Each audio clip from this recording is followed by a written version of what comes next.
عوام کو ریلیف نہ دے سکے تو حکومت میں رہنے کا کوئی حق نہیں۔ وزیر اعظم کی اشیاء ضروریہ کی قیمتوں کے حوالے سے اجلاس میں گفتگو۔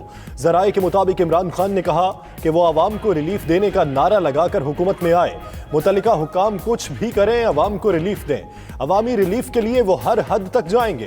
مہنگائی سابق حکومت کی لوٹ مار کا نتیجہ ہے۔ ذخیرہ اندوزوں نے بھی معاملات خراب کیے۔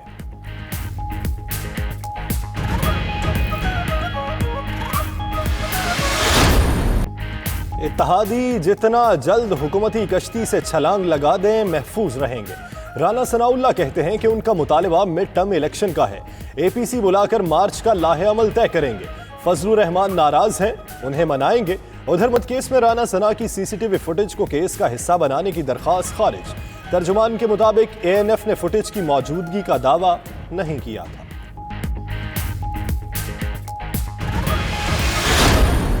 آج عوام نے رانا ثناء کے بین اور چیخو پکار سنی۔ فردوس عاشق کہتی ہیں نئے پاکستان میں قانون آزاد ہو چکا، عدالتیں خواہشات پر نہیں قانون پر چلتی ہیں۔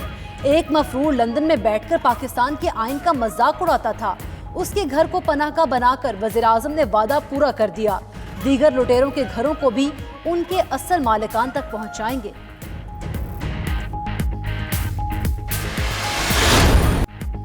وزیر اعلیٰ سندھ کی زیر صدارت پبلک سیفٹی کمیشن اجلاس میں گرما گرمی۔ حکومتی ارکان کے آئی جی سے تند و تیز سوالات۔ مراد علی شاہ نے کہا کہ شہریوں کی شکایات کے تدارک کے لیے پولیس سے سوال کریں گے۔ آئی جی اپنے پلان کے مطابق آزادانہ طور پر کام کریں۔ ذرائع کے مطابق ارکان نے پولیس افسران کی نقل و حرکت کی مانیٹرنگ کا مطالبہ کیا۔ شرجیل میمن بولے پولیس افسران کی گاڑیوں میں ٹریکر لگائے جائیں۔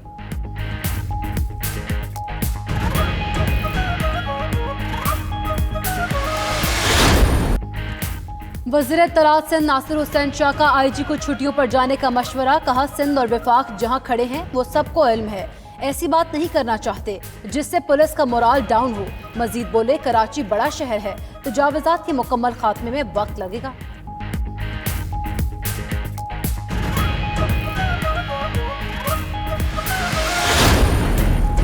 کراچی میں غیر قانونی تعمیرات کا معاملہ۔ سندھ حکومت کا زیر تعمیر عمارتوں کی انسپیکشن کا اختیار ایس بی سی اے سے واپس لینے پر غور۔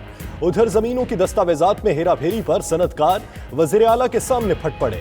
کہا بورڈ آف ریونیو میں رشوت کا بازار گرم ہے۔ مراد علی شاہ نے کہا کہ سب رجسٹرار آفیسز میں بہتری نہ آئی تو نجی شعبے کے حوالے کر دیں گے۔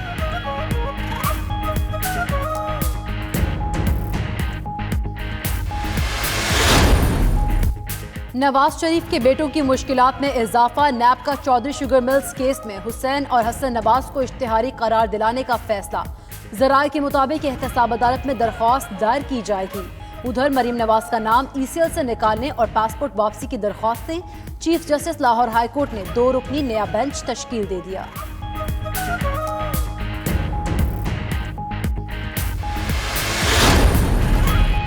پیپلز پارٹی کے بعد نون لیگ کا بھی نیب ترمیمی آرڈیننس سے فائدہ اٹھانے کا فیصلہ۔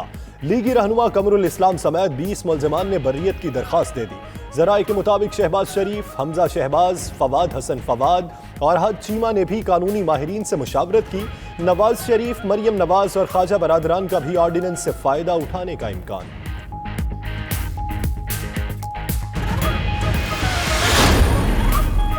پی آئی اے میں 2008 سے 2017 تک اربوں روپے کی کرپشن کی تحقیقات جاری۔ کرپشن کے 49 معاملات کے ذمہ داروں کے تعین اور تحقیقات میں تیزی لانے کے لیے ایف آئی اے نے 5 کمیٹیاں بنا دی۔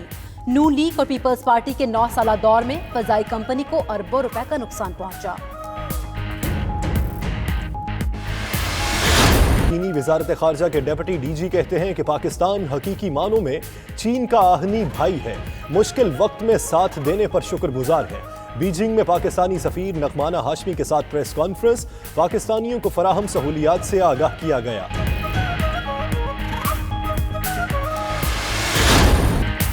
راولپنڈی ٹیسٹ، شاہینوں نے بنگال ٹائیگرز پر گرفت مضبوط کر لی۔ دوسرے دن پاکستانی بلے بازوں کا عمدہ کھیل۔ شان مسعود اور بابر اعظم کی سینچریز، اسد شفیق کی نصف سینچری، عابد علی 0، اظہر علی 34 رنز پر آؤٹ ہوئے۔ کھیل ختم ہونے پر قومی ٹیم کے 3 وکٹس پر 342 رنز، بنگلہ دیش پر 109 رنز کی برتری۔ فردوس عاشق کوان نے بھی اسٹیڈیم میں میچ دیکھا۔